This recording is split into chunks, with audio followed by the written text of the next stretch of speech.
नमस्कार। आप देख रहे हैं देश की राजनीति और समाज से जुड़ी बड़ी खबरें। इस समय आम लोगों से जुड़े मुद्दे और सामाजिक बयान दोनों ही चर्चा में हैं। एक ओर सांसद राघव चड्ढा ने एयरपोर्ट पर महंगे खाने पीने की कीमतों को लेकर सवाल उठाए हैं, तो वहीं दूसरी ओर एक व्यक्ति का बयान सोशल मीडिया पर तेजी से वायरल हो रहा है, जिसने नई बहस को जन्म दे दिया है।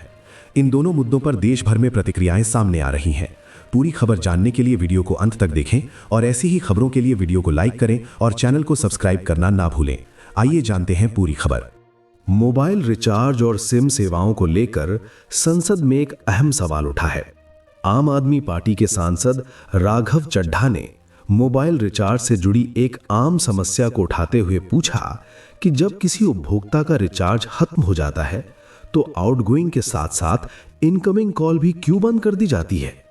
उनके सवाल के बाद यह मुद्दा आम लोगों के बीच चर्चा का विषय बन गया है। पहले सुनिए राघव चड्ढा का बयान। रिचार्ज खत्म होने के बाद आउटगोइंग के साथ साथ इनकमिंग कॉल का भी बंद होना। सर, जब प्रीपेड प्लान एक्सपायर होता है या मोबाइल रिचार्ज की वैलिडिटी खत्म होती है तो आपकी आवाज बंद कर दी जाती है। फोन मेरा, सिम कार्ड मेरा, नंबर मेरा। तो सर, रिचार्ज खत्म होने के बाद आउटगोइंग कॉल बंद होना समझ आता है, लेकिन इनकमिंग कॉल बंद होना सरासर मनमानी है। सर, हमारा मोबाइल नंबर आज हमारी डिजिटल पहचान बन चुका है। एसेंशियल कम्युनिकेशन जैसे कि UPI payment, banking, OTP, train ticket OTP, PAN, Aadhaar authentication, interview का कॉल, हॉस्पिटल का कॉल, माँ बाप का गांव से कॉल, तमाम चीजें इनकमिंग कॉल और इनकमिंग एसएमएस से आती है और वो इसलिए बंद कर दिया जाता है कि इंसान एक रिचार्ज कराना भूल गया। सर, इनकमिंग कॉल बंद करना is not stopping of a service, ये हमारे राइट टू कम्युनिकेशन को स्टॉप करने जैसा है। सर, जैसे आपका आधार कार्ड इसलिए एक्सपायर नहीं हो जाता कि आपने डिटेल अपडेट नहीं करी, या आपका बैंक का खाता इसलिए बंद नहीं हो जाता कि आपने मंथली डिपॉजिट जमा नहीं किया, या आपका वोटर आईडी इसलिए सस्पेंड नहीं हो जाता कि आप एक चुनाव में वोट डालना भूल गए। ठीक उसी तरह आपका मोबाइल नंबर इसलिए सस्पेंड और डीएक्टिवेट नहीं होना चाहिए कि आप एक रिचार्ज भूल गए। सर, मैं सदन में फ्री आउटगोइंग की मांग नहीं कर रहा, फ्री डेटा की मांग नहीं कर रहा, लेकिन इनकमिंग कॉल फैसिलिटी की गारंटी होनी चाहिए। मेरी 3 स्पेसिफिक मांग है। पहली, प्रीपेड मोबाइल कनेक्शन में इनकमिंग कॉल और इनकमिंग एसएमएस कम से कम 1 साल तक कंटिन्यू रहे, चलता रहे from the date of the last recharge, ताकि एसेंशियल कम्युनिकेशन चलती रहे। दूसरी, deactivation of the mobile number after 3 years. ऐसा ना हो कि आपका मोबाइल नंबर किसी को आपका मोबाइल नंबर बंद करके किसी और को अलॉट कर दिया जाए। कम से कम 3 साल का ग्रेस पीरियड देना चाहिए from the date of the last recharge. And third demand, mobile operator should introduce a low cost incoming only plan. वो लोग जो सिर्फ इनकमिंग के लिए फोन रखते हैं उनके लिए, जैसे कि 10 रुपए में 180 दिन की इनकमिंग कॉल की फैसिलिटी। इस प्रकार की स्कीम्स मोबाइल ऑपरेटर को लानी चाहिए। दूसरी समस्या जो प्रीपेड कस्टमर्स फेस करते हैं वो है टेलीकॉम ऑपरेटर का 28 दिन का मंथली रिचार्ज। साल में सर महीने 12 होते हैं, लेकिन 28 दिन की रिचार्ज के माध्यम से 13 टाइम्स रिचार्ज कराना पड़ता है। कैसे सर? 28 दिन into 13 times is equal to 364 days। ये एक बड़ी क्लेवर स्ट्रैटेजी है जिसके चलते आपको फीलिंग 30 दिन की देते हैं, लेकिन आपसे डीलिंग 28 दिन की करते हैं। सर, दुनिया में हर जगह बिलिंग साइकिल कैलेंडर मंथ के हिसाब से होती है, 30 या 31 दिन। आपको मंथली सैलरी, लैंडलॉर्ड का रेंट, बैंक की ईएमआई, बिजली पानी गैस का बिल, तमाम चीजें 30 या 31 दिन के महीने के हिसाब से होती हैं। लेकिन ये मोबाइल ऑपरेटर, टेलीकॉम ऑपरेटर 28 दिन के महीने के हिसाब से आपको रिचार्ज प्लान बेचते हैं, ताकि साल में एक अतिरिक्त रिचार्ज। राघव चड्ढा ने संसद में कहा कि मोबाइल सेवाएं आज हर व्यक्ति की बुनियादी जरूरत बन चुकी हैं। ऐसे में इनकमिंग कॉल बंद हो जाना लोगों के लिए बड़ी परेशानी खड़ी करता है, खासकर उन लोगों के लिए जो सीमित आय में मोबाइल का इस्तेमाल करते हैं।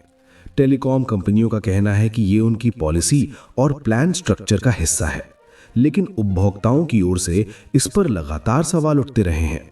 अब इस मुद्दे पर सरकार और नियामक संस्थाओं की भूमिका को लेकर भी चर्चा तेज हो गई है। फिलहाल ये मुद्दा आम लोगों की सुविधा से जुड़ा हुआ है और इस पर बहस जारी है। आपका क्या कहना है? क्या रिचार्ज खत्म होने के बाद भी इनकमिंग चालू रहनी चाहिए? अपनी राय कमेंट में जरूर बताइए। अब बढ़ते हैं अगली खबर की तरफ।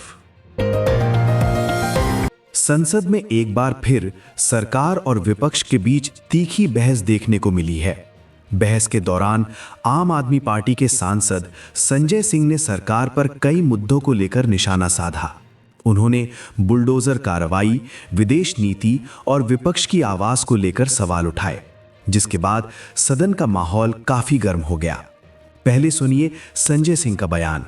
तो आप कब्र खोदने में लगे हुए हैं, मस्जिद के अंदर मंदिर खोदने में लगे हुए हैं। पूरी दुनिया जब आगे बढ़ रही है विकास की ओर, तो आप देश में नफरत फैलाने में लगे हुए हैं। देश आपके हाथों में सुरक्षित नहीं है। आपकी जहां डबल इंजन की सरकार है और जहां आपकी सरकार है, दोनों की दोनों सरकारें फेल हो चुकी हैं और आपका डबल इंजन कबाड़ा इंजन हो चुका है, वो काम करना बंद हो चुका है। सच कड़वा होता है, थोड़ा शांति से सुनिए। डबल इंजन वालों शांति से सुनो, डबल इंजन शांति से सुनो, शांति से। बच्चों शांत हो जाओ। मुगलों ने, अंग्रेजों ने जिन लोगों ने संपत्तियां बनाई, वो सारी की सारी संपत्तियां आपके द्वारा संरक्षित, और आप ही के लोग कहते हैं इसको हम तोड़ डालेंगे, इसको हम खोद डालेंगे, इसको हम उजाड़ डालेंगे। तो चलो ताजमहल तोड़ते हैं, चलो लाल किला तोड़ते हैं, चलो ये अंग्रेजों ने जो दिल्ली का रेलवे स्टेशन बनाया इसको तोड़ते हैं, चलो पूरे देश में खोदते हैं, सारी सड़कें तोड़ते हैं, सारे पुल तोड़ते हैं, पूरे देश में तोड़फोड़ करते हैं।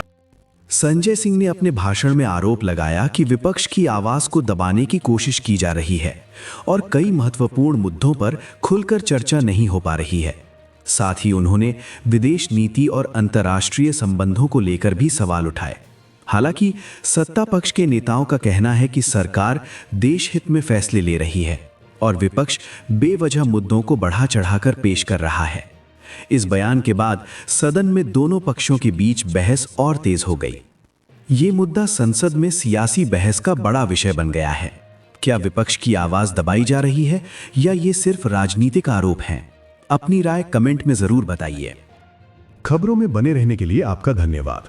इस मुद्दे पर आपकी क्या राय है, हमें कमेंट बॉक्स में जरूर बताएं। वीडियो को लाइक करें, शेयर करें और चैनल को सब्सक्राइब करना ना भूलें। ऐसी ही ताज़ा खबरों के लिए हमारे साथ जुड़े रहें।